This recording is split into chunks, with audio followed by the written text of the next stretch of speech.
What's good, everyone? OJ here. Welcome back to another video. Today we've got a number of topics to get into, so let's go ahead and start right off here with the big news of probably this week, and that is Halo Infinite has been delayed to 2021. And to be honest, there is the sad reality of these systems when it comes to 2020 with the Xbox One and the PlayStation 5, which I will discuss.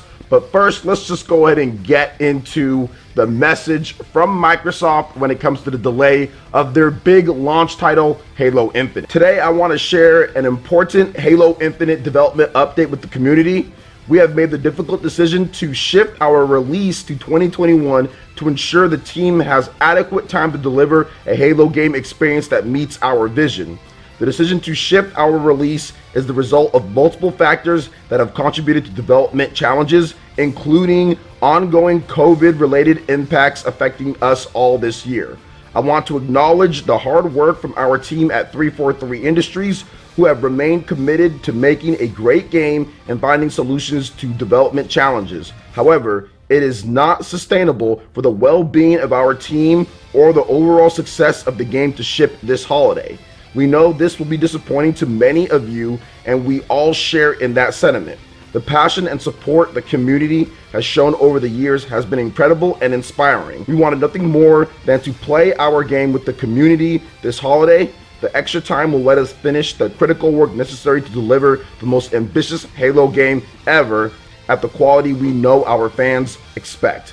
Thank you for your support and understanding, Chris Lee, studio head, Halo Infinite. So there's a couple different things that I want to say here. One, to all the people that were sitting there and saying, oh, well, COVID isn't affecting Microsoft and Sony.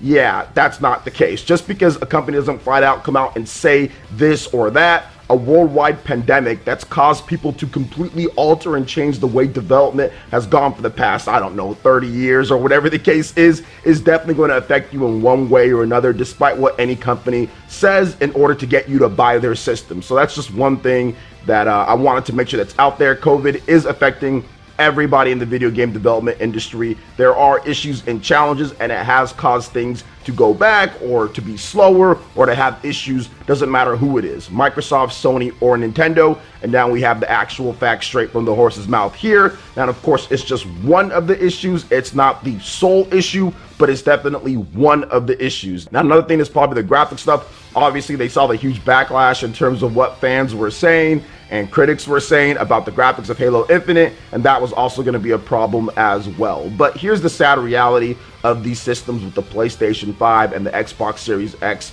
Because of the COVID and because of other stuff, they're just not ready. I don't think either system is really truly ready to launch this year. I think that the launch lineups in terms of new big games are going to be sparse across the board because we are how many months away now, and there really hasn't been too much. We've seen the big shows. Yes, there's probably going to be like one more big show to talk about price or to talk about another game or two, another reveal or two, but don't expect any type of crazy software like launch lineup type of thing with these systems, because to be honest, hasn't happened before too much with a lot of these systems, and I don't think it's going to happen now, and especially with a worldwide pandemic going on. So expect it to be kind of sparse and expect them to rely on third-party support when it comes to like smart delivery or backwards compatibility or just games that come out dual launching with it with some Xbox Series X or PlayStation 5 upgrades. It's not going to be some type of massive, amazing launch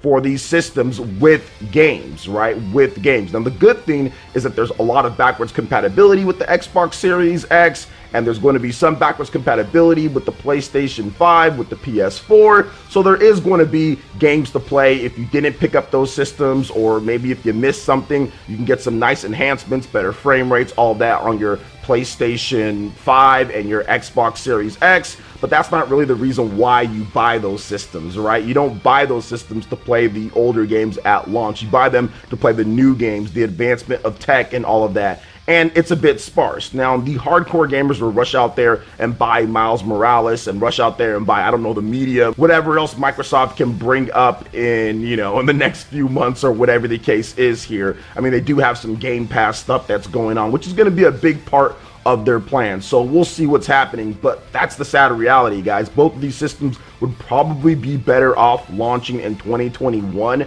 so they can get their development software, get a better track so they can have a nice plan of software and good releases or have better launches, but they can't wait that long. You know, they cannot wait that long. They have to get them out this year. That's where they've been targeting the investors. They're planning on having X or Y amount of revenue come in because of the new systems. Developers are already gearing all their launches towards this year, so it's one of those things to where it's already moving too fast for them to stop or for them to readjust when it comes to the system itself. Microsoft also reconfirmed November, so it'd be better off if they waited till 2021, kind of like how Nintendo did with the Nintendo Switch. And they didn't launch in 2016, they waited till 2017, and they had a nice software outlook for the rest of the year in a shortened year from March onward. So while it is a little bit disappointing to see the Halo Infinite delay, the system is still going to launch with the Xbox Series X and the PlayStation 5. Those systems are launching, and while this is a blow to Microsoft, it's definitely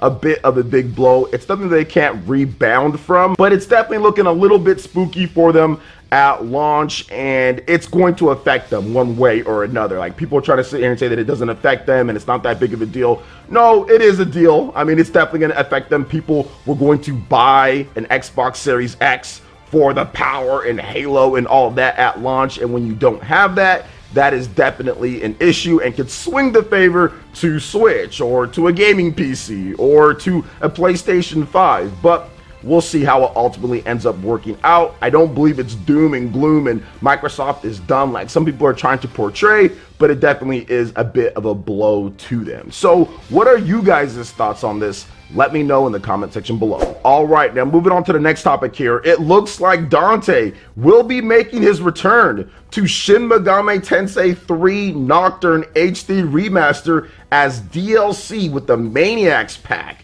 They just announced this recently as they showed off some new footage of the game, and Dante is definitely looking good in all of his PS2 glory. So let's go ahead and go over exactly what the pack will cost and everything, because this is a little bit complicated and some fans at least, seem to be a little confused on what's going on here. So Shin Megami Tensei 3 Nocturne HD Remaster will add a guest character, Dante, from the Devil May Cry series via the paid downloadable content Maniacs pack for 980 yen, Atlas announced. It will launch alongside the game on October 29th in Japan. Dante was a guest character in the 2004 release Shin Megami Tensei 3 Nocturne Maniacs, which launched a year after the original Shin Megami Tensei 3 Nocturne in Japan.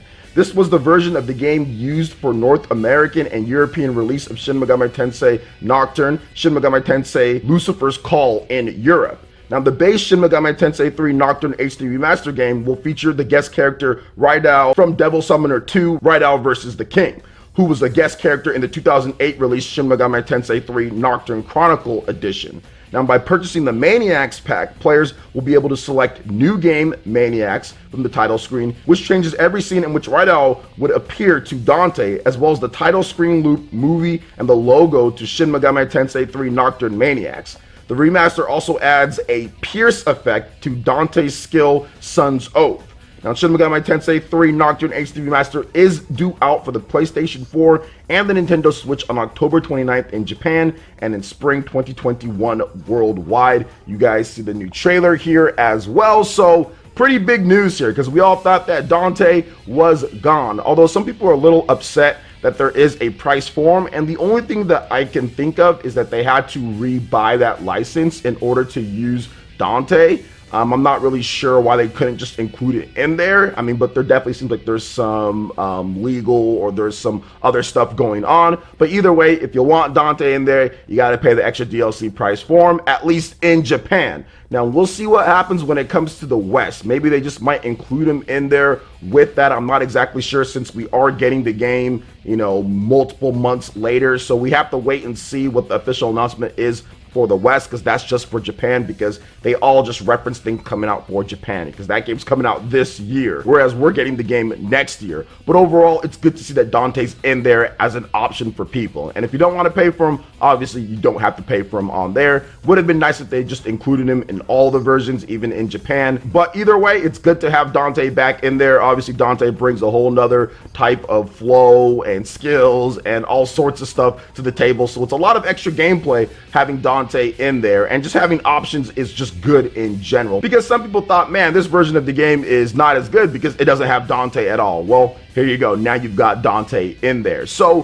what are you guys' thoughts on Shin Megami Tensei 3 Nocturne HD Remaster bringing Dante back? Are you guys excited for the game? I know I am. I've already talked about it a number of times. Check out my previous videos where I just kind of go in on how much I do like the Shin Megami Tensei franchise. But I know I'm excited now that we have Dante confirmed and that the game is inching closer and closer to its Japanese release so we can get some more footage. So let me know what you guys think in the comment section below. All right, guys, and for the last topic here, we're going to go ahead and do one of those here we go again CJ memes, because we have a pretty weird but specific Nintendo Direct leak once again. I thought it would be fun to go over these because you never know which one of these random anonymous posts are right, and they're always fun because the leakers went from absolutely crazy in terms of what was going to be announced to somewhat realistic. Now they're getting to like, okay, really realistic in terms of these Nintendo Directs. So let's go in and talk about it here, guys. We won't spend too much time on it. I just wanted to go over it and get some of you guys' thoughts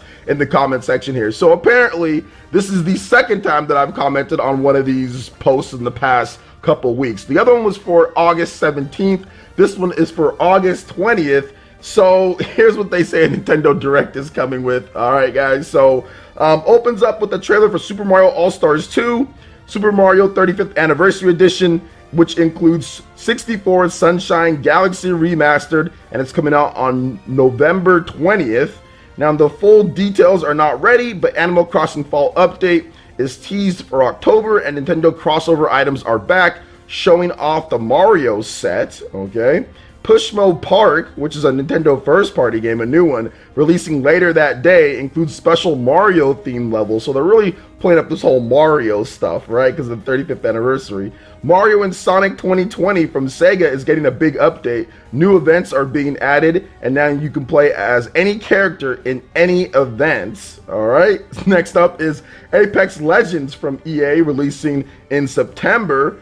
After that, there's this game called Genosia from Danjin Entertainment. It's a new indie IP game that looks like a visual novel. Says he doesn't know, December 2020. Okay.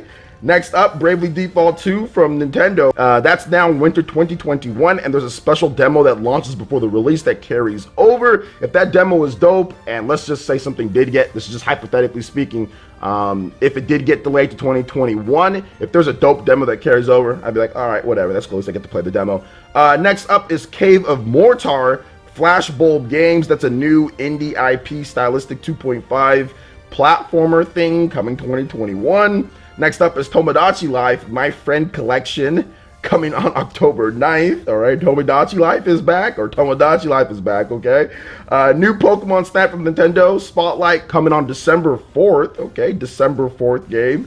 Nintendo Switch Online updates. Now, the Game Boy NSO is coming September 10th with 20 games, adding a lot of Super Nintendo / GB Mario games for the anniversary. Okay, I mean, they're trying to be believable. I don't know about Game Boy, but, you know, whatever on that. Choo Choo Rocket Universe apparently is launching later that day. Liberation Front from Koei Tecmo, which is a new first-person shooter IP apparently, set in dystopian future, looks ugly, they say, and coming 2021. All right, Liberation Front. Next up is DMC4 Special Edition from Capcom, coming October 13th, and I actually talked about there probably being DMC4 coming to the Nintendo Switch in my previous video on what character could be in Super Smash Brothers. So I actually talked about that. So, you know, yeah, I think that's happening, but I don't know if this is true in terms of what he's saying, but I think that's happening anyway. Next up is No More Heroes 3 from Grasshopper. It's coming in January 2021. The way they present the game is very funny, which would suit what No More Heroes is. Next up is Watch Dogs from Ubisoft. Is coming to the Switch later this year. The first one, why would they bring the first Watch Dogs over? That just seems like a waste of time. Next up, Atlas Special.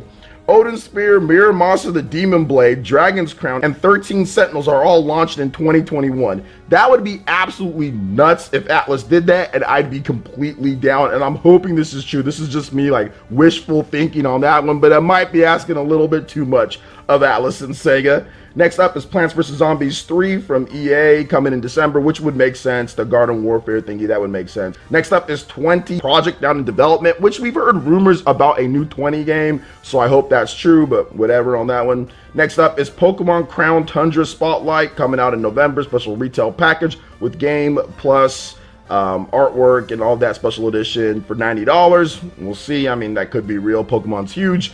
Sizzle Reel, including Disco Elysium later this year, which we already knew about. Doom Eternal, which we haven't heard about in a while, but apparently that would be coming on October 20th. Papers, Please on August 27th, which would be very soon. Fast and the Furious Crossroads, which will be coming soon. And then they end on a Smash Fighter Pack 7 and Crash Bandicoot. Sadly, no mention of Crash 4 anywhere September 2020. And yeah, that's where I'm just kind of like, okay, they're ending with Crash Bandicoot. I mean, it could be, which I talked about in my previous video. I talked about how Crash has a less than 50% chance to get in. But I just found this whole thing to be funny, you know, when it comes down to it. Could this stuff happen? Yes. Is this actually true? I don't think so. I think this is definitely educated guesses, and he's putting them together. Maybe it's some information that's real, maybe it's some information that's not, and he's just putting it together and saying, oh, here you go, Nintendo Direct, to try to just, I don't know, control the internet. I'm not really sure why these people do these type of things, but this whole thing in terms of how it's broken down is definitely not real. However, there could be some real stuff in there, or there could be some, once again, educated guesses with stuff that we don't know about at this point, right? Like Devil May Cry 4, okay, yeah, educated guess, we've already got the first 3, right? I mean, like, it's just stuff like that, and like the Mario stuff. I mean, we've heard all the different types of variations of how this Mario stuff is going to be broken down, so we'll ultimately end up seeing how it works out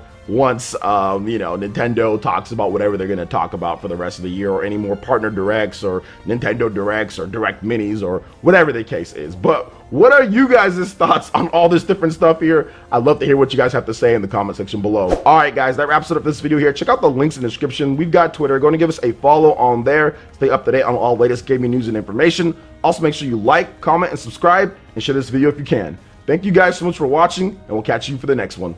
Peace.